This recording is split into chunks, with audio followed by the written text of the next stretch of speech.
आपका सिमटाव होगा। आप नाम रूप जगत से बाहर होकर के अरूप बिंदु ध्यान करेंगे तो जैसे अंधकार मंडल से निकल करके प्रकाश मंडल में जाएंगे। कब? जब दृष्टि की धार एक हो। जैसे दृष्टि की धार एक होगी तो अंदर में प्रकाश हुआ, प्रकाश हुआ तो अंधकार से हम निकल गए, एक पर्दा हट गया, एक पर्दा हट गया। अब एक आवरण जब हट गया तो फिर हम आप देवता हो। एक आवरण हट गया तो हम आप देवता हो। अंधकार से निकल गए, प्रकाश में गए तो हम आप देवता हो गए। प्रकाश से भी अगर निकल गए, शब्द मंडल में चले गए, हम आप ईश्वर हो गए। और साधन करके शब्द मंडल से भी जब बाहर निकल जाते हैं, हम निशब्द में चले जाते हैं तो हम आप परमेश्वर। श्री सतगुरु वहां स्वरूप अपना ज्ञान। और यही बात भगवान कह रहे हैं, जब मेरा दर्शन हो गया तो दर्शन का फल क्या है कि जीव को सहज स्वरूप की प्राप्ति हो जाती है। अपना ज्ञान, अपना रूप। क्या ज्ञान होता है? मैं जीव नहीं, मैं ब्रह्म। अहम ब्रह्मास्मि का बोध होता। मैं ब्रह्म हूं, मैं जीव नहीं हूं, मैं ब्रह्म हूं, मैं परमात्मा हूं। अपना ज्ञान तो संत महात्मा कहते यही अपना ज्ञान जिसको हो गया उसको परमात्मा का ज्ञान हो गया। आपन ही को खोज मिले तब राम चले जी। अगर परमात्मा को पाना है तो पहले अपना ज्ञान करें। इबादत है किसी नासाद को साध कर देना, इबादत है किसी बर्बाद को आबाद कर देना। यही सीखा है सागर हमने मुर्शिद का कदम छू करके। पता अगर लगाना है खुदा का तो पता खुद का लगाना। जिसको खुद का पता लग गया उसी को खुदा का भी पता मिल जाता। कलकत्ता में हमारे स्वामी रामकृष्ण परमहंस महाराज रहा करते थे और माँ काली के वे उपासक थे। माँ काली की पूजा करते थे। पूजा ही नहीं, माँ काली से साक्षात बात भी करते थे। देखिए कैसे थी सगुन पूजा में पारंगत, कितने वो आगे बढ़े हुए थे सगुण भक्ति में भी कि माँ काली से साक्षात बात करते थे। हम लोग तो भगवान का या माँ दुर्गा का, माँ काली का प्रतिमा की पूजा करते हैं और वह साक्षात बात भी करते थे। पूजा करते थे लेकिन साथ साथ माँ काली से बात भी करते थे। अब सोच सकते हैं कितनी बड़ी बात है, साधारण बात लगता है आपको। तब ये एक सज्जन अब माँ काली से बात करने के बाद भी उनके यहाँ आए संत तोतापुरी जी महाराज, और उन्होंने क्या कहा कि बच्चा तुम माँ काली की पूजा करते हो, सब कुछ करते हो, ठीक है, लेकिन तुम गुरु दीक्षा लिए हो, साधना करते हो संतों से युक्ति जान करके। कहा मैं तो सिर्फ माँ काली की पूजा करता हूँ, बस यही जानता हूँ। कहा इसी से काम नहीं बनेगा, अगर पूर्ण कल्याण चाहते हो तो मुझसे दीक्षा लेकर के अंदर में साधना करो। तो रामकृष्ण परमहंस महाराज कहते हैं यह बात मैं तभी कर सकता हूँ जब हमारी माँ हमसे कहेगी। तुम माँ से पूछ लो, अगर तुमको माँ कहेगी तुम दीक्षा लेना, माँ नहीं कहेगी तुम मत लेना। रामकृष्ण परमहंस जी महाराज चले गए माँ काली से पूछने के लिए। कहा बाबा आप यही ठहरिए, मैं माँ से पूछ करके आता हूँ। और रामकृष्ण परमहंस जी महाराज माँ काली के पास गए और कहते हैं माँ दरवाजे में एक साधु बाबा आए हैं, और कहते हमसे दीक्षा ले लो और अंदर की साधना करो, तभी तुम्हारा कल्याण होगा। तो माँ काली ने कहा कि बेटा, वो साधु बाबा जो कहते हैं बिल्कुल ठीक कहते हैं।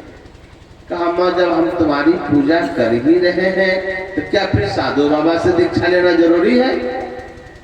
कहा बेटा,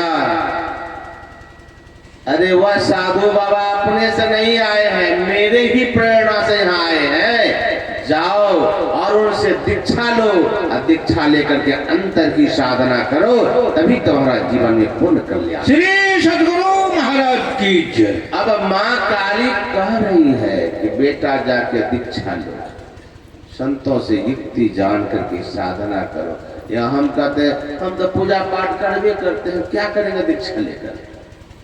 क्या होगा दीक्षा लेकर?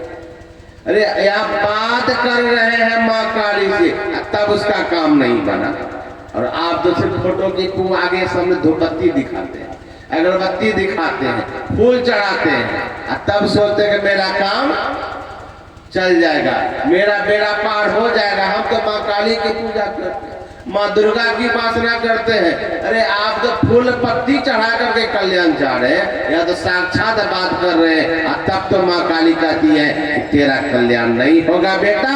कल्याण तो होगा जब तक कि तुम संतों के संग में नहीं जाओ। कैसे पार लगेगा? नहीं है।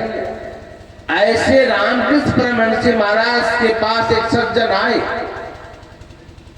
और क्या कहा कि आपके बारे में तो सब कोई जानता है कि आप माँ काली से बात करते हैं। कहाँ बात तो होती है, का बात होती है का इस बार अगर आपकी माँ काली से बात हो तो सुन लीजिए, का इस बार जब आपकी माँ काली से बात हो तो आप उनको हमारे पास भेज दीजिए। तो रामकृष्ण परमहंस महाराज ने सोचा कि कितना चालाक है, न पूजा न पाठ न तपस्या न साधना, अब बैठे बैठे सोचता है माँ काली से हम बात कर ले। तो रामकृष्ण परमहंस महाराज कहते कोई बात नहीं, इस बार जब माँ से हम बात करेंगे तो हम तुम्हारे पास माँ को भेज देंगे, लेकिन तुम अपना पता लिख करके दे दो, तुम रहते कहाँ, तो अपना पता लिख करके दो। तो कागज का एक टुकड़ा में लिख करके दिया अपना पता, मकान नंबर, मोहल्ला नंबर, गली नंबर। तो रामकृष्ण परमहंस महाराज कहते हैं अरे मैं तो तुम्हारा पता ना पूछा है, तो घर का पता दे दिया था। मकान नंबर, मोहल्ला नंबर, गली नंबर जो लिख के दिया है ये तो तुम्हारे घर का पता है। मैं तुम्हारा पता पूछ रहा हूं, तुम कहाँ रहते?